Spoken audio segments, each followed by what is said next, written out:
आपल्या सर्वांचे लाडके नेते, संविधान प्रेमी, संविधान रक्षक सन्माननीय डॉक्टर जितेंद्रजी आव्हाड साहेब. माझे मित्र संविधान प्रेमी ॲडव्होकेट असीम सरोदे, या मोर्चाचे आयोजक आमचे नेते मनोज प्रधानजी, श्री प्रकाश पाटील जी, श्री शानू पठाण जी, श्री राज राजापूरकर जी, श्री अरविंद मोरे जी, सुजाता ताई जी, प्रकाश बर्डे जी, अजून विचार मंचावर बसलेले सर्वच मान्यवर. उशीर खूप झालेला आहे म्हणून थोडक्यातच मी आवाज घेणार आहे. संविधान बदललं जाणार हे आम्ही म्हणतो म्हणण्यापेक्षा समोरने म्हटलं जाते. मागच्या लोकसभेच्या वेळेस तर खुलेआम म्हटलं जात होतं मेजॉरिटी त्या संविधान बदलून टाकू. ह्याची पहिल्यांदा सुरुवात हेगडे नावाच्या एका मंत्र्यांनी केली. तो पहिल्यांदा बोलला होता, अनंत कुमार हेगड़े कर्नाटकाचे, कि हम ये संविधान बदल के रहेंगे. मुळात हे संविधान त्यांना मान्यच नाही. आरएसएसचं जे मुखपुत्र आहे, ऑर्गनायझर, जेव्हा त्यांनी संविधान आलं तेव्हा संविधानावर टीका करताना म्हटलं होतं हे संविधान आम्हाला मान्य नाही, आमचं संविधान हे मनुस्मृती आहे. आणि मनुस्मृती काय म्हणतं? मनुस्मृती म्हणतं कि यहां महिलाओं को जिंदा जीने का भी अधिकार नहीं है. महिलाओं का काम सिर्फ इतना है कि उनका उपयोग किया जाए और बाद में उनको बाजू में रखा जाए. ये मनुस्मृति ने कहा है, खोल के पढ़. और संविधान ये कहता है कि जितना अधिकार पुरुषों को है उतना ही अधिकार महिलाओं को है. इस देश में समानता रहेगी. तो लोग जो कहते हैं ना संविधान किसके लिए है, इस देश में जो कामगारों के लिए, शोषितों के लिए जो कानून है, वो कानून ये कहता है कि 8 घंटे काम करो. ये किसने लाया? डॉक्टर बाबा साहब अम्बेडकर ने लाया. अब ये कह रहे हैं कि 12 घंटे काम करो. कॉन्ट्रैक्ट लेबर के माध्यम से शोषण हो रहा है, लेकिन हमें कोई चिंता ही नहीं. कामगारों के जितने कानून हैं वो बदल दिए जा रहे हैं. ये ठीक है, हम जिंदा है, बस हम जिंदा है, लेकिन हम लाश बन चुके हैं क्योंकि हम बोलते भी नहीं है. अब क्या आजकल जो असीम सरोदे जी ने कहा की इथे जेव्हा पक्ष फुटले तेव्हा खरं तर एका महिन्यात निकाल यायला पाहिजे होता.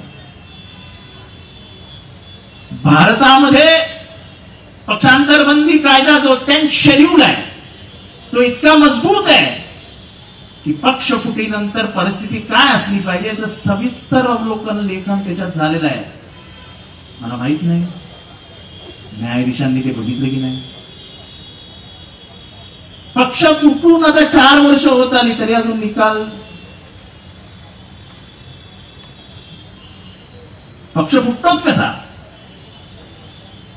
आपण डिस्क्वालिफाय होईल, आपण अपात्र ठरू, त्याची भीतीच राहिलेली नाही. म्हणजे 3000 कोटीमध्ये कुठलीही राज्य व्यवस्था उलटवून टाकता येते अशी महाराष्ट्रात निर्माण झाली आणि कालांतराने अख्ख्या भारत देशात आहे. आता अर्थात जे काही परिस्थिती निवडणूक आयोगामध्ये आहे, निवडणूक आयोग ज्या पद्धतीने वागतंय आणि ज्या पद्धतीचे कायदे येत आहेत ते बघितल्यानंतर भारतीय लोकशाहीला सर्वात धोका मोठा कुठला आहे तो निवडणूक आयोगापासून आहे. कारण भारतीय संविधानाने भारतीय निवडणूक आयोग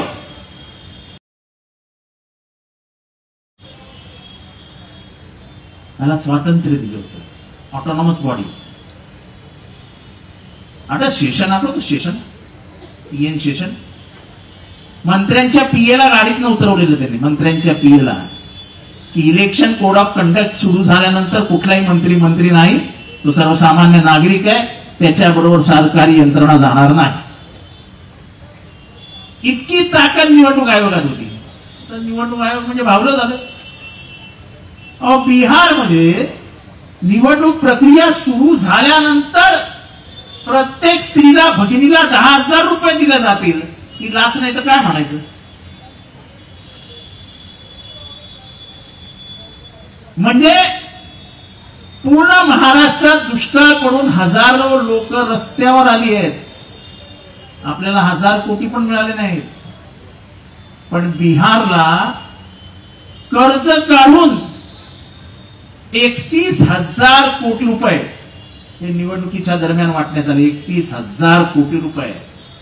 काय निवडणूक लढवायच्या. निवडणूक आयोगाने निवडणूक याद्या प्रसिद्ध केल्या ठाण्यामध्ये. आज मी जाहीर आरोप करतो की हे सगळे दलाल जे बसलेत निवडणूक आयोगाच्या इथे, त्यांनी कोणाच्या तरी सांगण्यावरनं नावं कमी केली. तर नावं कमी करताना फॉर्म नंबर 7 भरावा लागतो. त्याच्यावर त्या माणसाची सही असावी लागते. त्याच्यानंतर निवडणूक आयोगाच्या अधिकारी चेकिंग करायला जातात त्या घरामध्ये. कुठलीही प्रक्रिया पार न करता सुधीर भगत, ज्याचं घर तिथे 50 वर्ष आहे त्याच ठिकाणी, जास्तच, 3 वेळचा नगरसेवक, कुठे काय बसलाय, त्याचं नाव काय. मी कलेक्टरला फोन केला, याला फोन केला, त्याला फोन केला. अरे का लावलंय काय. नाही करतो करतो करतो. अरे लोकांनी काय धावपळ करायची का नाव शोधण्यासाठी. अजून एक आहेत आमचे पद्माकर पाटील विटाव्यातले. ते कुठे आहेत. ते काय तिथे उभे. त्यांचंही नाव त्या पत्नीचं नाव असंच घाललं.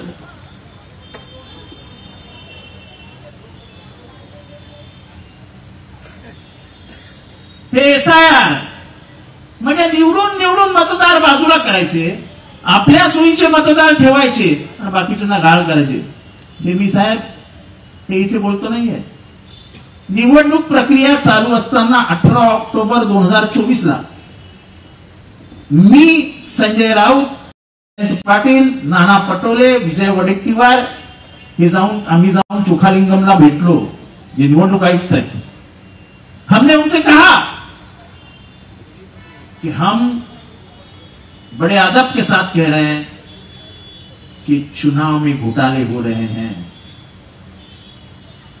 आपके जितने भी सर्वर हैं वो मैनेज किए जा रहे हैं. जो कांग्रेसी वोटर है, जो शिवसेना के वोटर है, जो शरद पवार जी के वोटर है, उनके नाम गायब हो रहे हैं और बाहर के लोगों के नाम उसमें आ रहे हैं. हमने ये कब कहा था. चुनाव होने के बाद नहीं कहा था, चुनाव के पहले कहा था. 18 अक्टूबर डेट भी मुझे मालूम है. हम 31 सीटें जीतते हैं लोकसभा में और विधानसभा में सफाया हो जाता है. ये नामुमकिन था, लेकिन मुमकिन हुआ. मोदी ये तो मुमकिन है. ज्ञानेश कुमार ये जब जवाब देते हैं, राहुल गांधी जी जब बात करते हैं और लोग कहते हैं कि राहुल गांधी कोर्ट में क्यों नहीं जाते, कोर्ट में क्यों नहीं जाते. अरे कोर्ट कैसे जाएंगे भाई. अपने कानून पारित किया है कि चुनाव आयोग के खिलाफ कोई भी कोर्ट में नहीं जा सकता है.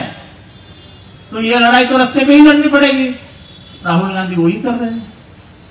अब आप कहोगे वो भी नहीं लड़ाई लड़ो, तो क्या राहुल गांधी घर में बैठे ना.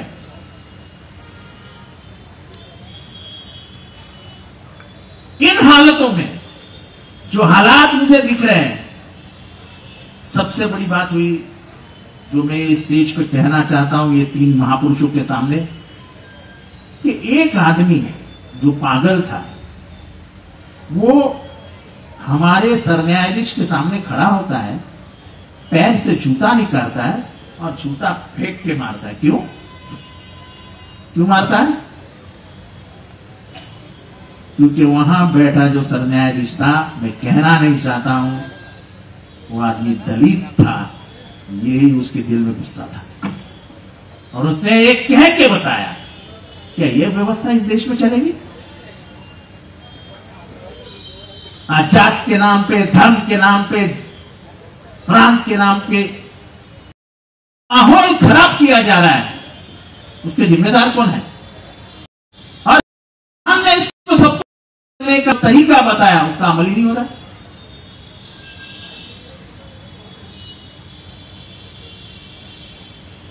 धर्म और जाति की लड़ाइयां तो इतने जोरों से लगाई जा रही है कि पूछो ही मत। ये देश जिस हाल में हमारे हाथ में आया था उससे ज्यादा अब बिगड़ रहा है।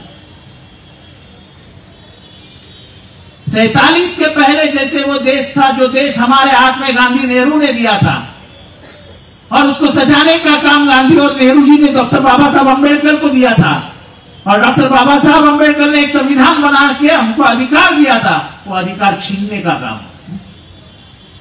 आज खास करके महिलाओं को बताना चाहता हूं कि अब डॉक्टर बाबा साहब अंबेडकर होते तो आपको आपकी संपत्ति में अधिकार नहीं मिलता।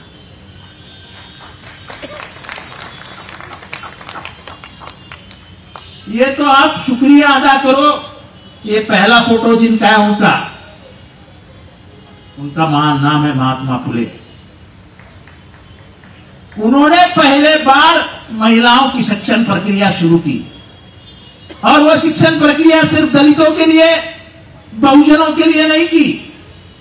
तो यहां की हर स्त्री शिक्षित होनी चाहिए, और उनका यह मानना था अगर स्त्री शिक्षण लेती है, स्त्री पढ़ाई लिखाई करती है तो पूरा घर पड़ता है। और उसको कानून के दायरे में लाने का काम अगर तो डॉक्टर बाबा साहब अंबेडकर ने किया। और हम क्या देख रहे हैं? पार्लियामेंट के नए बिल्डिंग का उद्घाटन होता है, संसद के नए भवन का उद्घाटन होता है। किसको बुलाया जाता है मैं उसके बारे में नहीं बोलना चाहता हूं, लेकिन जिसके कर कमलों के द्वारा उसका उद्घाटन होना चाहिए उसको बुलाया ही नहीं जाता है। जिसको बुलाना चाहिए था उसको नहीं बुलाया गया है, क्योंकि वो औरत थी, वो भी आदिवासी थी। तो यानी मनुस्मृति में जिनको अधिकार ही नहीं, ऐसे पिछड़े समाज से आने वाली द्रौपदी मुर्मू मैडम, श्री महामहिम राष्ट्रपति महोदया, आदिवासी है। पिछड़े वर्ग को कोई अधिकार नहीं मनुस्मृति में, ऊपर से वो स्त्री है तो उसको और भी अधिकार नहीं। हम नहीं बुलाते उसको स्टेज पे, और हम भारतीय देखते रह गए। हम आज भी उसके ऊपर बात नहीं करते। तो क्या संविधान सिर्फ ये पीछे के बिल्डिंग में रखने के लिए है? कि हमको गुस्सा नहीं आएगा जब संविधान के ऊपर हमला होगा? तब ये देश तभी बदल सकता है जब हर आदमी ये कहेगा दिल से कि मेरे दिल में जो संविधान है उसकी अगर रक्षा मैं नहीं करता हूं तो मैं इस देश का द्रोही हूं, इस देश से मैं गद्दारी कर रहा हूं। और इसलिए इस देश में संविधान को सुरक्षित करने की खानी पड़ेगी, और इस देश को संविधान जो दिया गया है उसको बचाने का काम हमको करना पड़ेगा। देरी बहुत हो चुकी है, ये मान के चलो कि ये देश का संविधान खतरे में है। आज स्टेशन से लेके यहां पे जितने भी लोग हैं कुछ बीच में छोड़ के चले गए, लेकिन जिनके दिलों में संविधान का सम्मान है, हर उस आदमी को मैं आज प्रणाम और नमन करता हूं।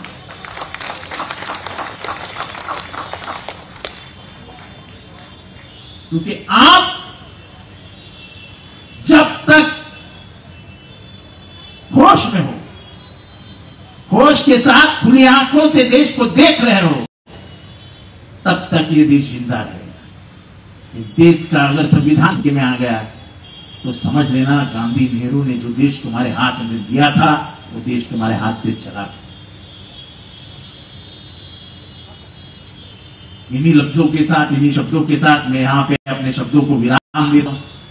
और आप यहां तक आए और इस मोर्चा का आयोजन करने के लिए मैं मनोज प्रधान जी का बहुत बहुत धन्यवाद करता हूं। सभी कार्यकर्ताओं को का आभार प्रकट करता आहो आणि खास करून असीम सरोदेजी आपण पुण्याहून आलात. आपली मध्ये सनद काढण्यात आली, का काढली मला माहित नाही, पण काय कारण, सनद काढायचं कारण काय, आणि परतही दिली. मग काढायची कशाला, हिंमत होती तर ठेवायची होती ना तशीच. पण हा जो घाबरवण्याचा प्रकार आहे ना, की आम्ही हे करू शकतो, हे या देशात वाढीला लागले. इन्स्टिट्यूशन्स कमजोर करण्याचं काम सुरू झालं, सगळ्या व्यवस्था कमजोर करण्याचं काम सुरू झालंय, पोलीस यंत्रणा कमजोर करण्याचं काम सुरू झालंय. कितीही पोलीस नाही म्हणाले तरी जेव्हा ते वैयक्तिकरित्या केबिन मध्ये कोणी नसताना कानोसा घेत बोलतात, तेव्हा ते स्पष्टपणाने म्हणतात की जेवढा राजकीय हस्तक्षेप मागच्या 70 वर्षात नव्हता तेवढा राजकीय हस्तक्षेप आता सुरू झालाय. असाच राजकीय हस्तक्षेप जर सगळीकडे सुरू राहिला तर या देशामध्ये स्वातंत्र्याचा जो खरा अर्थ आहे तोच मुळात धुळीस मिळेल. आणि तो जर धुळीला मिळवायचा नसेल तर तुम्हाला संविधान घट्ट हृदयाशी पकडून उभं राहावं लागेल. तसं तुम्ही सगळ्यांनी घेऊन उभं राहा. एवढंच या ठिकाणी बोलतो, रजा घेतो. जय हिंद, जय महाराष्ट्र, जय भीम.